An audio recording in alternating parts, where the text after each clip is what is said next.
Hey, it's Tech Boy here, and today we got a film camera to show off today. This is a Nikon Light Touch Zoom 140 ED. So this camera is from about 2003 when it came out, towards the end of point and shoot film cameras overall. But these last cameras that were made were very good cameras, good film cameras. And this one in particular was a very nice camera, very good quality to it as well. So we got the front of it. It's a silver color with gold accents, with the logo and the gold accent there, a little bit of green grip there, and overall a very nice looking camera. So we have the Nikon logo there, and then the Light Touch Zoom 140 ED autofocus. So there's the side where the strap clips in. There's the back. You see your film right there. There's the zoom buttons. There's a panorama button. I'll show you how that works in a minute there. And then the viewfinder, which is a viewfinder on this camera, is very clear. It's a very nice viewfinder. It has some indicator LEDs right there as well. I like the viewfinder on this camera a lot. At the top here, we have a little screen here. It tells you how many photos that you have left, and the date and time, and your settings. So you can go ahead, the camera's off, but you can still go through the settings, like set the time and all that, and adjustment, and then your flash settings. I'll show you how that works. And then the side here is just a switch to open up the camera. Now this is a electronic film camera, so hold that open, and the zoom comes out. It's a 38 to 140 millimeter zoom lens, and it's a very nice lens. Very nice lens on there. If you look at that, the colors on that lens are very good. You can zoom that out as well. Now, the zooms on these old film cameras, they zoomed very far, and they look kind of goofy of how far they zoom out, but they got very good quality shots. With the zoom here, you can see these two barrels turned a little bit. Come on, focus. There we go.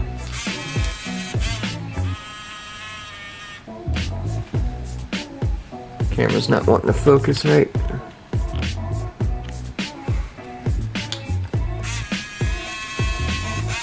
So it's a fairly noisy zoom, but it's a fairly quick zoom as well.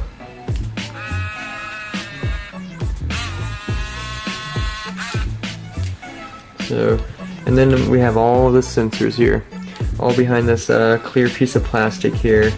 Got the sensor and some indicator LEDs. There's the viewfinder right there. The flash is electronic, well, it pops up electronically, so it closes by itself and opens by itself, so you can't close it. But in the settings here is where you can turn it off. So here we have flash settings. Indicates the settings on here are going to be, and then you have timer settings, and it's about all the settings there are, and it tells you how many shots you have left. And then we have a gold accent around the shutter button, so the first click there is focus, and it focuses fairly quick on stuff. Zoom in on things, and there it goes with the flash. You can also turn that off as well. And it reloads the film fairly quickly too, so it's ready pretty quickly for a shot. So one interesting thing is to turn off and on, you just open this cover here, but when you close it, you would think it would slam against the lens here, but it doesn't. There's a stop, and it doesn't let you close it all the way until the camera's completely shut off. So if you look closely, just a little bit, and it won't let you push it the rest of the way until it's all completely ready. So I kind of thought that was pretty neat. That's pretty smart of Nikon right there. Very sturdy feel to this camera, very high quality plastics in this as well. Nothing feels cheap on here. It is all plastic, but it's a very high quality feel.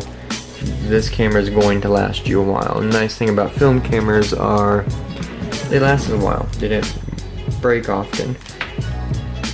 Here's the battery compartment. It takes a single lithium battery, a CR123A. So they're kind of pricey, but they do last a long time. And let's take a look inside here. And there's the inside of it. Got the lens there. And it actually turns on. You can zoom it back and forth. Nope. No, you can't. Okay. But yeah. And it has this panorama mode where you just flip that switch and it puts these two blades up, which gives it a panorama effect. And it does the same thing in the viewfinder as well. So that's a pretty neat feature. And then right there you can see the Nikon USA sticker inside there. Very high quality feeling camera. It's a very nice camera. So, good quality components. Close it.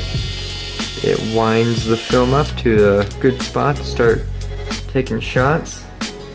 And I compare it to something else. This is a Minolta Freedom Zoom 125. And this was made probably a year or two before the Nikon. But you can see the differences in the cameras. This is a little bit, they weigh pretty much the same. Maybe a tiny bit heavier, but there's some quality issues with this Minolta. Now, personally, I love Minoltas. I think they're wonderful cameras, but I will admit they have terrible quality bodies on them. Minoltas are very unreliable in their quality, but they take very nice pictures, and there's something special about Minoltas. Now, real quick, there's a little information thing there for the Minolta on-off button. This one zooms a lot quicker. You can see all the barrels turn in that one. But it's a decent feel. This one actually has metal, but it's kind of a cheaper feel.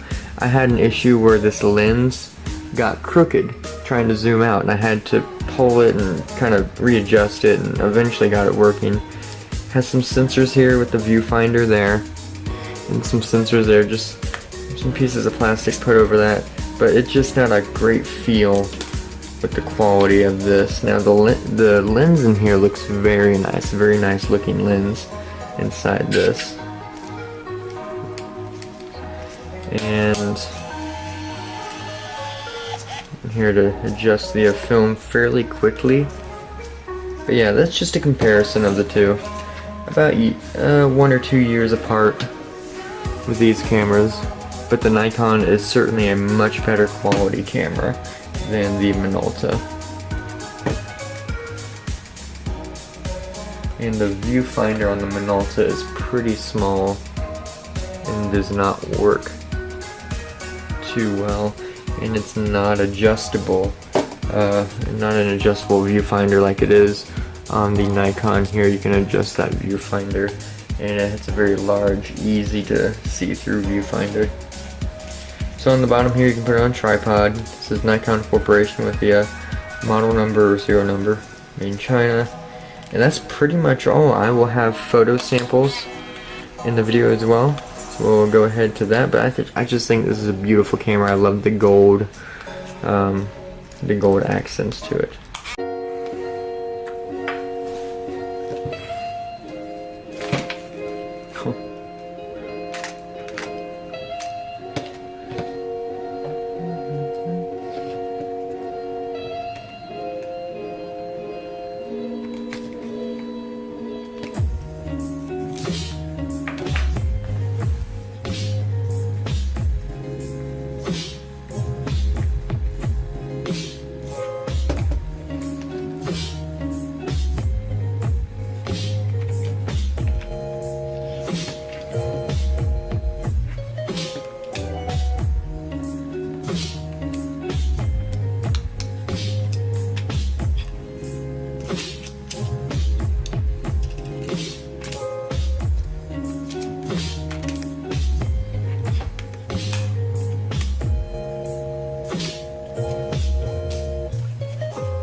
Alright, let's take some pictures.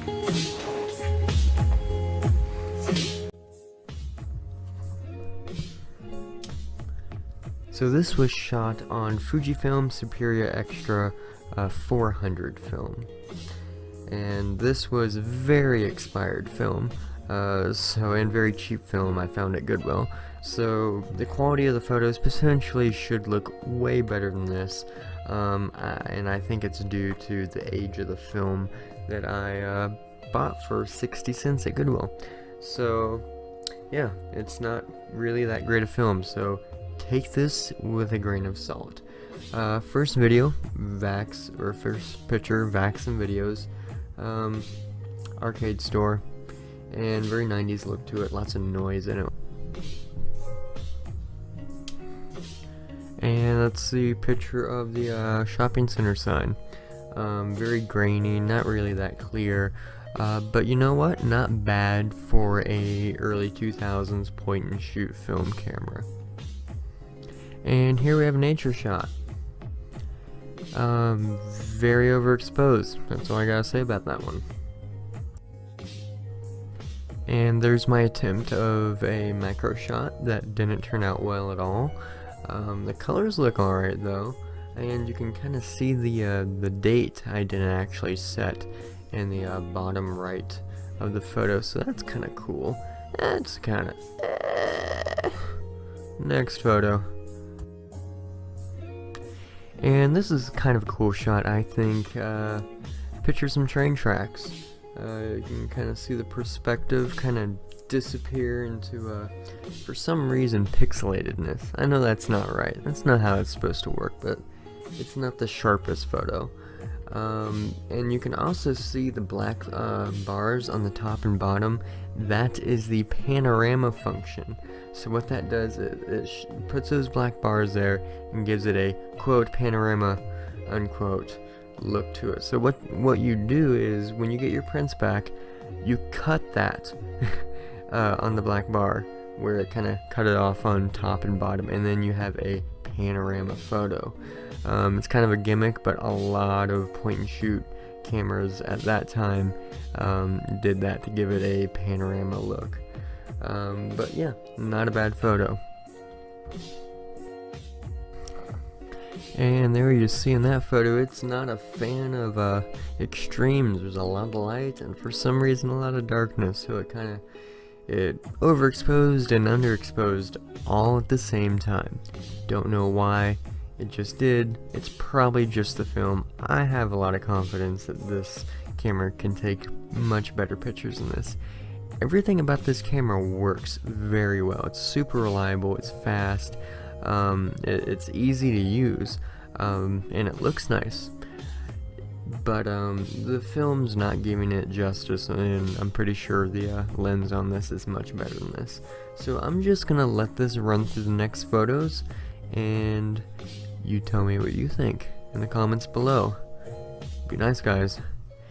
And yeah, I'm just gonna let these go through, and this will probably be the end of the video. Check out the sample photos, let me know what you think. If you want more reviews like this, click that like button. If you didn't like it and you don't want more reviews like this, then click the like button. And thanks for watching. I'm probably gonna do more reviews like this anyway. Oh yeah, and subscribe, don't forget to do that.